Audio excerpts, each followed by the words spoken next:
Learning Law BNSS section is 142. Power to release persons imprisoned for failing to give security. यदि किसी person ने security पे नहीं की है ब्रीच ऑफ पीस के केस में, तो उस केस के अंदर एग्जीक्यूटिव मजिस्ट्रेट ऑर्डर कर सकता है उस पर्सन को इम्प्रिजनमेंट के लिए। डीएम के पास में ये पावर है कि यदि सफिशिएंट रीजंस हो कि वो पर्सन कम्युनिटी के लिए या किसी और दूसरे पर्सन के लिए किसी भी तरह का कोई हजार्डियस वर्क नहीं करेगा, तो उस केस में डिस्ट्रिक्ट मजिस्ट्रेट उस पर्सन को रिलीज भी कर सकता है। इसमें 10 सबसेक्शन है, तो फर्स्ट में ही समझा रखा है। तो डिस्ट्रिक्ट मजिस्ट्रेट एग्जीक्यूटिव मजिस्ट्रेट के ऑर्डर को से रिलीज करवा सकता है, लेकिन जो चीफ जुडिशियल मजिस्ट्रेट है वो अदर केसेज के अंदर इस तरह का वर्क कर सकते हैं। तो जो भी लिखा हुआ है वो डीएम और सीजीएम दोनों के लिए अप्लाई होगा, लेकिन अलग अलग मेथड में। डिस्ट्रिक्ट मजिस्ट्रेट अमाउंट को रिड्यूस भी कर सकता है, जो भी सिक्योरिटी का अमाउंट है उसको रिड्यूस भी कर सकता है, और सिक्योरिटीज के नंबर भी कम कर सकता है, बढ़ा भी सकता है, कम भी कर सकता है। ये समझा रखा है सबसेक्शन 2 के अंदर। और सीजीएम अदर केसेज में ऐसा कर सकते हैं। रिलीज करने का जो ऑर्डर है वो ऑर्डर विद और विदाउट कंडीशन दिया जाएगा, ये समझा रखा है सबसेक्शन 3 के अंदर। स्टेट गवर्नमेंट को ये कहा गया है इस सेक्शन के अंदर, इस सबसेक्शन के अंदर, कि स्टेट गवर्नमेंट रूल्स बना सकती है फॉर रिलीज कंडीशंस, है ना। जो भी डीएम या सीजीएम रिलीज करते हैं तो उस केस के अंदर वो रूल बनाए जा सकते हैं कि किस रूल्स के अकॉर्डिंग उनको रिलीज किया जाए। वो कंडीशंस हो सकती है।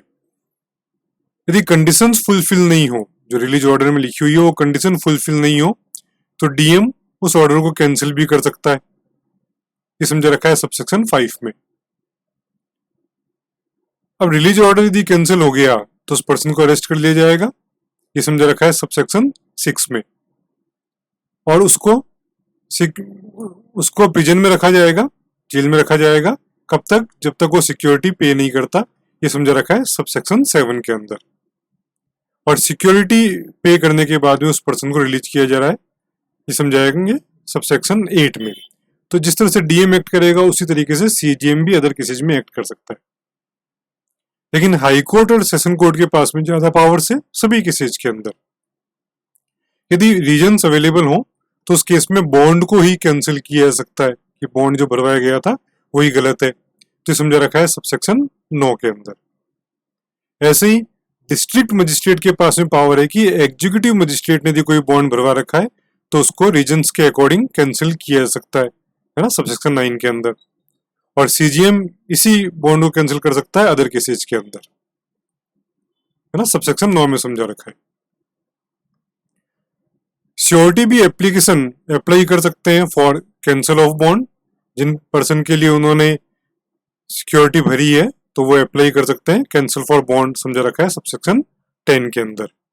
यदि वो अप्लाई करेंगे कोर्ट के अंदर फॉर कैंसिल ऑफ बॉन्ड, है ना, श्योरिटी दी अप्लाई करेंगे फॉर कैंसिल ऑफ बॉन्ड, तो कोर्ट सम्मन या वारंट जारी करेगा उस पर्सन को, ताकि कोर्ट में हाजिर होकर वापस सुनवाई की जा सके। तो ये सब समझा रखा है सबसेक्शन 10 के अंदर। तो टोटल 10 सबसेक्शन है सेक्शन 142 में।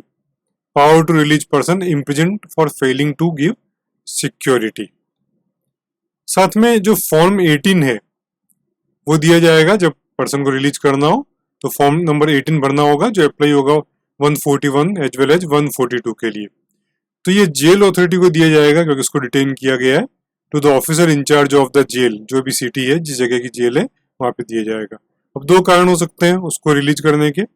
पहला कारण ये है कि उसने सिक्योरिटी पे कर दी गई है, सिक्योरिटी पे कर दी गई है इसलिए रिलीज कर दो। दूसरा कारण ये हो सकता है कि वो पर्सन हजार्डियस नहीं है फॉर कम्युनिटी, तो उस केस में रिलीज कर दो। तो यहाँ पे ऑथोराइज करेंगे कि उस आदमी को रिलीज कर दिया जाए, इसका नाम वगैरह यहाँ लिखा जाएगा, डेट, जिस डेट को वो ऑर्डर दिया कोर्ट ने, डीएम ने, सेशन कोर्ट ने, हाई कोर्ट ने या चीफ जुडिशियल मजिस्ट्रेट ने, तो उस कोर्ट के साइन होंगे और सिग्नेचर होगा। तो ये फॉर्म नंबर 18 बीएनएसएस के लास्ट में दे रखा है। तो ये हमने समझ लिया सेक्शन 142।